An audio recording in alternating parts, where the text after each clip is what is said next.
ሰላም እንዴት ናችሁ? ተባረክ ለገሰ እባላለሁ።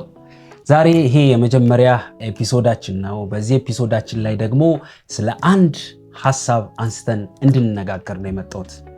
ይህም ሐሳብ ስለ ስቶሪ ስትራክቸር።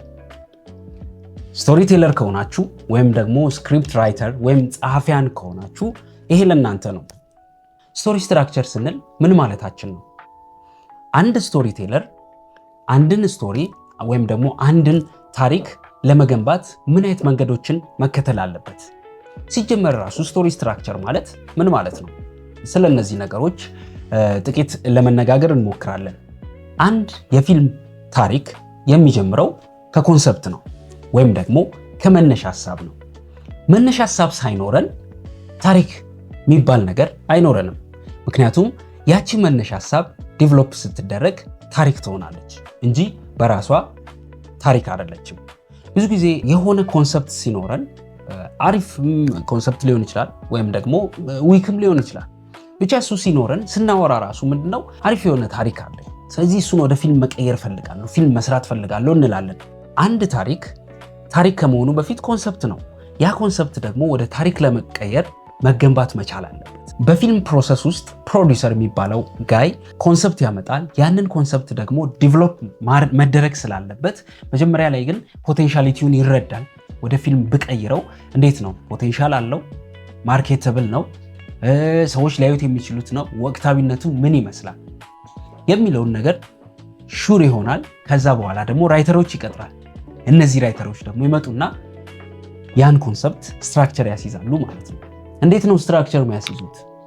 በዓለማችን በጣም ብዙ አይነት ታሪክ የሚገነባበት ወዮች አሉ። ስትራክቸር አለ፣ ፕሎት ዲያግራም አለ፣ ሂሮስ ጆርኒ የሚባል አለ፣ የጆሴፍ ካምቤል መጽሐፍ ላይ ቤዝ የሚያደርግ። ከዛ ደግሞ ዳን ሃርመን ስቶሪ ስትራክቸር የሚባለው ወይ አለ። እነዚህ ሁላ ስትራክቸር የምታስይዙት ወዮች ናቸው ማለት ነው። ለዛሬ እኔ ለእናንተ በጣም ሲምፕል በሆነ ወይ 4 ነጥቦች ያሉት ታሪክ የምንገነባበትን ነገር ነው የማሳያችሁ ማለት ነው። እነዚህ 4 ነገሮች ምንድን ናቸው ካላችሁኝ ደግሞ 4ቱ ነገሮች የመጀመሪያው ሴትአፕ ነው፣ ሁለተኛው ኢንሳይቲንግ ኢንሲደንት ነው፣ ሶስተኛው ኮንፍሮንቴሽን፣ አራተኛው ነው የመጨረሻው ደግሞ ሪዞሉሽን ወይም ማሳረጊያ የሚባለው ነው። ምንድን ናቸው እነዚህ? ሴትአፕ ምንድን ነው? ኢንሳይቲንግ ኢንሲደንት ምንድን ነው? ኮንፍሮንቴሽን ስንል ምን ማለት ነው? ከዛ ደግሞ ሪዞሉሽን ስንል ምን ማለት ነው? ሲጀምር ፊልማችን ምንድነው የሚመስለው? ታሪካችን መጀመሪያ ላይ ምን አይነት ነው ዓለሙ? ባለ ታሪካችን ማን ነው? ምንድን ነው የሚፈልገው? እና ደግሞ ታሪካችን የትና መቼ ነው የሚከናወነው የሚለው ነገር ሴት የምናደርግበት ነው። በዚህ ውስጥ በሴቲንግ ውስጥ በጣም በርካታ የሆኑ ሀሳቦች አሉት። እንደ ስቶሪ ቴለር ወይም ደግሞ እንደ አንድ ስቶሪ ዲቨሎፐር ኢንክሉድ ማድረግ ያለብን በጣም ሚስ ማድረግ የሌለብን ነገር በጣም በርካታ ነገሮች አሉ። የታሪካችን የመጀመሪያው ክፍል እንደመሆኑ መጠን በተለይ ለተመልካቾቻችን የታሪካችን ዓለም ምን እንደሚመስል፣ ባለ ታሪካችን ማን እንደሆነ፣ ሴቲንጉ ምን እንደሚመስል፣ የትና መቼ እንደሚከናወን እንዲሁም ባለ ታሪካችን ምንድን ነው የሚፈልገው፣ ለምንድን ነው በዚህ ታሪክ ውስጥ የተገኘው የሚለውን ለተመልካቾቻችን የምናስተዋውቅበት ክፍል ነው። ይህን የምናደርገውም ለምንድን ነው? እንግዲህ ከሴቲንግ በኋላ በጣም ረዥም ጆርኒ ነው ባለ ታሪካችን የሚኖረው ማለት ነው። ነገር ግን መጀመሪያ ላይ እሱ ማን ነው የሚለውን ነገር ተመልካቾቻችን አውቆ መጀመር አለባቸው። ለምሳሌ ምንድነው የሚፈልገው? በዚህ ታሪክ ውስጥ ምንድነው የሚሰራው? እና ደግሞ የት ነው? አዲስ አበባ ነው? ሐዋሳ ነው? ኒውዮርክ ነው? ሌጎስ ነው? እነዚህ ነገሮች መታወቅ መቻል አለባቸው። ምክንያቱም ይሄ አሁን አዲስ አበባ፣ ሐዋሳ፣ ኒውዮርክ ምናምን ስላችሁ ጀስት የሆነ ቦታ ብቻ አይደሉም። በውስጣቸው በጣም ብዙ ነገር አለ። ለምሳሌ አዲስ አበባ ስንል መቼ? አሁን አዲስ አበባ ምን ትመስላለች? ስለ ኮሪደር ልማት ታስባላችሁ፣ ስለ ኢኮኖሚው ታስባላችሁ፣ ስለ ስራ አጥነቱ ታስባላችሁ። በጣም ብዙ ነገር አለ። ከዛ ደግሞ ወደ ኒውዮርክ ስትሄዱ ደግሞ የራሱ የሆነ ካልቸራል የሆነ ቪው አለው አይደለ? በጣም ጋንግስተሮች የሚኖሩበት፣ ከዛ ደግሞ በጣም የራሱ የሆነ ያው ብዙ የኒውዮርክ ፊልሞችን ስታዩ ክሊር ላይ የተቀመጠ ስላለ ማለት ነው። እና የት ነው የሚለው ነገር በጣም ወሳኝነት ስላለ፣ ከዛ ደግሞ መቼ፣ ቅድም እንዳልኩት አሁን ፕሬዘንት ዴይ አዲስ አበባ ከሆነ አሁን አዲስ አበባ ምን ትመስላለች? ምክንያቱም በጣም ቤዚክ ስለሆነ ማለት ነው። አሴ ስቶሪ ቴለር ይሄ ወሳኝ ስለሆነ እና ሴቲንግ ስንል ይሄ መቼት የሚባለው ነገር ዝም ብሎ ስለ ሎኬሽን ብቻ አይደለም። ለምሳሌ የት ስንል አዲስ አበባ ስንል ስለ ሎኬሽኑ ብቻ አይደለም። የአዲስ አበባ ካልቸራል ቪው ምን ይመስላል፣ ሶሻል መስተጋብሩ ምን ይመስላል የሚለው ነገር ያው ኢንክሉድ ስለሚያደርግ ማለት ነው። ሶ መቼቱ በደንብ ፊክስ መደረግ መቻል አለበት ሴቲንጉ። ከዛ ደግሞ በደንብ ግን ማሰብ መቻል ያለባችሁ ስለ ካራክተራችሁ፣ ስለ ፕሮታጎኒስታችሁ፣ በተለይ ስለ ሂሯችሁ በጣም በደንብ መገንባት መቻል አለበት። ከመገንባት ባለፈ ደግሞ ተመልካቾች ያን ጀግናችሁን ማወቅ መቻል አለባቸው። ካራክተር ዲቨሎፕ መደረግ አለበት። ይሄ ስለ ዲቨሎፕመንት ሲወራ ጀስት ስለ ፊልሙ አይደለም፣ ስክሪን ላይ ስለምታሳዩት ነገር ሳይሆን የምታስቡት ጀስት አሴ ስቶሪ ቴለር ዲቨሎፕ ስታደርጉ ካራክተራችሁ በጣም ስፔሲፊክ አድርጋችሁ ለብቻው ዲቨሎፕ ማድረግ መቻል አለባችሁ።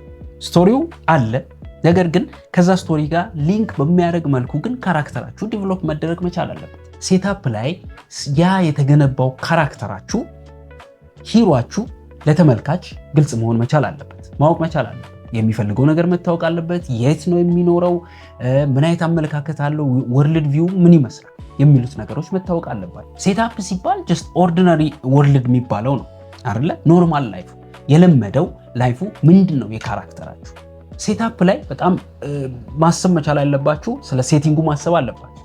መቼ ስንል ጊዜው መቼ ነው ማተር ያደርጋል። የዛሬ 30 ዓመት እና ዛሬ ይለያያል አይደለ? አዲስ አበባ ወይም ደግሞ ኢትዮጵያ ይለያያል። ብዙ ነገሩ ፖለቲካው ይለያያል። የሃይማኖት እንቅስቃሴው ኦር ደግሞ ቪው ቶታሊ የተለያየ ነው በዚህ ሰዓት። የዛሬ 30 ዓመት እና ዛሬ መቼ የሚለው በዚህ መልኩ በደንብ ፊክስ መደረግ አለበት። የት የሚለውን በደንብ መታወቅ አለበት። ሌላኛው ቅድም እንዳልኩት ካራክተሩ በደንብ ዲቨሎፕ የተደረገው ካራክተር ክሊርሊ ለተመልካች መታወቅ መቻል አለበት። ከዛ ደግሞ ምንድን ነው የሚፈልገው የሚለው ነገር በደንብ መታወቅ አለበት ማለት ነው። እና ሴታፕ የምንለው ነገር የመጀመሪያው ክፍል ነው፣ የታሪካችን የመጀመሪያው ክፍል። ዘ ጋድፋዘር የፍራንሲስ ፎርድ ኮፖላ በ1972 የተሰራው ወይም ደግሞ ሶስቱንም ፓርቶች በምታዩበት ጊዜ አንድ ወጥ የሆነ ታሪክ ስለሆነ ሶስቱም ፓርቶች በሱ ፊልም እንመልከት። ሴታፑ ምን ይመስላል? በዚህ ፊልም ላይ ይሄ የማፊያው ቤተሰብ መሪ ስለሆነው ስለ ኮርሌዮን እናያለን። ጋድፋዘር የሆነ ብዙዎች የሚያከብሩት የሚፈሩት የማፊያ መሪ ነው ማለት ነው። ሶ ሴታፓችን ላይ ይሄን ሴታፕ ወርልዱም እንደሚመስል ኮፖላ ከተናገረ በኋላ ዋና ካራክተራችን ይመጣል። ዋና ካራክተራችን የአሜሪካ ወታደር ነው። ከጦርነት መልስ ከመጣ በኋላ በጣም ይሄ በቤተሰብ ውስጥ ኢንቮልቭ አያደርግም። ይሄ ማፊያው ቤተሰብ ላይ ኢንቮልቭ አያደርግም። ሰላመኛ ህይወትን ከዚህ ገለልተኛ የሆነ ህይወትን መኖር የሚፈልግ ልጅ ነው። ይሄ ሴታፑ በቃ መጀመሪያ ላይ ወርልዳችንን ቢውልድ አድርገዋል። በ1940ዎቹ አካባቢ ላይ ሀፕን የሚያደርግ ታሪክ ነው ማለት ነው። የት ነው? ኒውዮርክ እና ሲሲሊ ደግሞ ጣሊያን ማለት ነው። እና እዛ አካባቢ ላይ አንድ የማፊያ ቤተሰብ የዶን ቪቶ ኮርሊዮን ፋሚሊ ነው፣ የማፊያ ፋሚሊ ነው። እዛ ፋሚሊ ውስጥ ደግሞ ያ ሜን ካራክተራችን ሚኬል የሚባለው አልፓቺኖ ሚኬል የሚባለው ዋና ካራክተራችን ነው። ይሄ ካራክተር ከዛ ማፊያው ቤተሰብ በተለየ ሁኔታ ሰላምኛ ህይወትን የሚኖር ነፃ ሆኖ መኖርን የሚፈልግ ሰው ነው። ይሄ ሴታፑ ነው። በቃ እኛ አወቅ ነው። ፊልሙ ሲጀምር ስለ ሚኬል አወቅን፣ ስለ ቤተሰቡ አወቅን። የት ነው? ኒውዮርክ ውስጥ ነው። ከዛ ደግሞ ሲሲሊ ውስጥ ነው። ይህንን አወቅን ማለት መቼ ነው? በ1940ዎቹ አካባቢ ላይ ዩሲ ይሄ ሴታፑ ነው ማለት ነው። እና ጋድፋዘር ላይ ይሄኛውን ሴታፕ ሰራልን ማለት ነው። ኦኬ ይህንን ከያዛችሁ በኋላ ደግሞ ወደ ቀጣዩ ሀሳብ እንሄድ። ስለ ኢንሳይቲንግ ኢንሲደንት። ኢንሳይቲንግ ኢንሲደንት ማለት ምን ማለት ነው? ካራክተሩን ካሳወቀን በኋላ ዓለማቸውን ካሳወቀን በኋላ ኦርዲናሪ ወርልዳቸው ምን ይመስላል የሚለውን ነገር ካሳየን በኋላ በድንገት ወደ ካራክተራችን ህይወት የምትመጣ አንዲት ቅጽበት ናት። በዕለታት በአንዷ ቀን ሀፕን የምታደርግ ላይፉን ኮምፕሊትሊ እስከ ወዲያኛው ልትቀይር የምትችል አንዲት ፖይንት ናት ማለት ነው። በድንገት የምትመጣ አንኮንትሮል የሆነች አንዲት ፖይንት፣ ያቺ ኢንሳይቲንግ ኢንሲደንት ትባላለች። ካራክተራችን መጀመሪያ ላይ በሰላም ይኖራል። ያቺን ሰላሙን ልታናጋ የምትችል ነገር ስታጋጥመው ወይም ደግሞ እንደ ስቶሪ ቴለር ያንን ነገር ስንሰጠው፣ ምክንያቱም ኖርማል የሆነ ህይወትን ብቻ በፊልማችን የምንናገር ከሆነ ምንም አያስደስትም አይደል? ምንም የሆነ እንቅፋት ከሌለው ችግር ካላጋጠመው በለታት በአንዱ ቀን ብለን የምንናገራት የሆነች ሽፍት የምታደርግ ላይፍን የምትቀይር የላይፍ ተርኒንግ ፖይንት ከሌለች ውበት አይኖርም አይደለ? ያችን ውበት ልንፈጥር የምንችለው ኢንሳይቲንግ ኢንሲደንት የምትባል አንዲት ክስተት ካራክተራችን ስንሰጠው ማለት ነው። እንደውም ብዙዎቹ የፊልም ምሁራን በዓለም ላይ ያሉ በጣም ትላልቅ የሚባሉ የፊልም ምሁራን የፊልም ታሪክ የሚጀምረው ከኢንሳይቲንግ ኢንሲደንት በኋላ ነው ብለው ነው የሚያምኑት። እኔም በዚህ እስማማለሁ። ምክንያቱም ችግር ሲኖር የሆነች ከዕለታት በአንዱ ቀን የምንላት አስደንጋጭ የሆነች እርጀንት ላይ የምትመጣ ነገር ስትኖር ኦኬ ካራክተራችን ወደ ቴንሽን ወደ መዛበት ግጭት ወደ መዛበት ዓለም ሊገባ ነው ብለን እንጠብቃለን ማለት ነው። እና ይሄ ሰስፔንስ የሞላበት ዓለም ውስጥ ወደ አድቬንቸሩ እንዲገባ የምታደርግ ፖይንት ስለሆነች ታሪክ ይጀምራል። ይሄ ልብ የሚያንጠለጥለው ታሪክ ያኔ ይጀምራል ማለት ነው። ኢንሳይቲንግ ኢንሲደንት የምትባለው ፓርት ያቺ ናት። ለምሳሌ ጋድፋዘር ላይ ስለ ሚካኤል አውቀናል። ስለ ዋና ካራክተራችን በሰላም መኖር የሚፈልግ ሰው እና ይሄ ማፊያው ግሩፕ ላይ ወይም ደግሞ የቤተሰቡ እንቅስቃሴ ውስጥ ኢንቮልቭ ማድረግ የማይፈልግ ሰው ነው። ነፃ ሆኖ አግብቶ ወልዶ መኖር የሚፈልግ ሰው ነው። ሴታፑን ያ ነው። በድንገት ግን ምን አፕን አደረገ? አባቱ በድንገት ሶሎዞ የሚባለው ሰውዬ መጣና ስለሆነ ቢዝነስ ያወራዋል። አብረው እንዲሰሩ ይጠይቀዋል። አባትየው እምቢ ይላል ማለት ነው። የመገደል ሙከራ ይደረግበታል በዛ ሰውዬ ምክንያት ማለት ነው። ሆስፒታል ይገባል። በዚህ ሰዓት ሚካኤል ምን ያደርጋል? ኦኬ የቤተሰቤ ህይወት ችግር ውስጥ ነው ማለት ነው። ስለዚህ ያን የምቆጠብበትን በሰላም መኖር ብቻ ነው የምፈልገው የሚለውን ህይወት ግን ትንሽ ኮምፕሮማይዝ ማድረግ አለብኝ ወደሚለው ነገር ይመጣል ማለት ነው። አባቱ ችግር ውስጥ ነው፣ ኮማ ውስጥ ገብቷል። ከዛ ደግሞ ቤተሰቡ ችግር ውስጥ ነው በሌላ ማፊያ ግሩፖች ማለት ነው። ስለዚህ ያቺ ኢንሳይቲንግ ኢንሲደንት ሚካኤልን ወደ ሌላ ላይፍ አቅጣጫ የምትቀይር ያቺ ፖይንት አፕን አደረገች ማለት ነው። ሴታፕ ሰርተናል። ከዛ ካራክተራችን ምን እንደሚፈልግ አውቀናል። ከዛ ደግሞ የት እንደሚኖር አይተናል።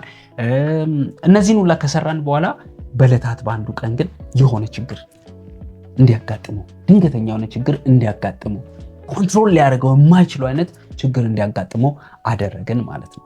አሁን ካራክተራችን ይሄ ካጋጠመው በኋላ የሆነ ሁለት መንገድ ላይ ቆማል ማለት ነው። መስቀለኛ መንገድ ላይ ቆማል። ዲሌማ ውስጥ ይገባል ማለት ነው። ይሄ ዲቤት የሚባለው ይሄ የሴቭ ዘ ካት የሚለው መጽሐፍ ላይ ያለው 15 ቢትስ ላይ ይሄ ዲቤት የምንለው ፓርት ጋር ይደርሳል ማለት ነው። ስለዚህ የመጣብኝን ነገር ልጋፈጠው ወይስ አልጋፈጠው የሚለው ዲሌማ ውስጥ ይገባል ማለት ነው ካራክተሩ። ካልተጋፈጥኩት ምን ይደርስብኛል? ብተው ደግሞ ምን ያጋጥመኛል የሚለውን ነገር ጋር ይደርሳል ማለት ነው። እና እንደ ስቶሪ ቴለር ደግሞ ይህንን ነገር በደንብ ቢልድ ማድረግ አለባት። ስለዚህ እዚህ ጋር ነው አሁን ስቴክ የሚባለው ነገር የሚመጣው። ስቴክ ማለት በቃ ማጥወዝ ማለት ነው። ያን ነገር ፌስ ካላደረግከው ትልቅ ችግር ውስጥ ትገባል። ለምሳሌ ዘ ጋድፋዘር ላይ ሚካኤል ቤተሰቡ ችግር ውስጥ ነው። ኢንሳይቲንግ ኢንሲደንቷ ያቺ አባትየው ሲተኮስበት ኮማ ውስጥ ሲገባ ሀፕን አደረገ። ስለዚህ ምን ማድረግ አለበት? ይሄ በሰላም ነው የምኖረው እኔ ከዚህ ከማፊያው ግሩፕ ውስጥ ምናምን የለውበትም ብሎ የሚያስበው ሐሳብ ጥያቄ ውስጥ ገባ ማለት ነው።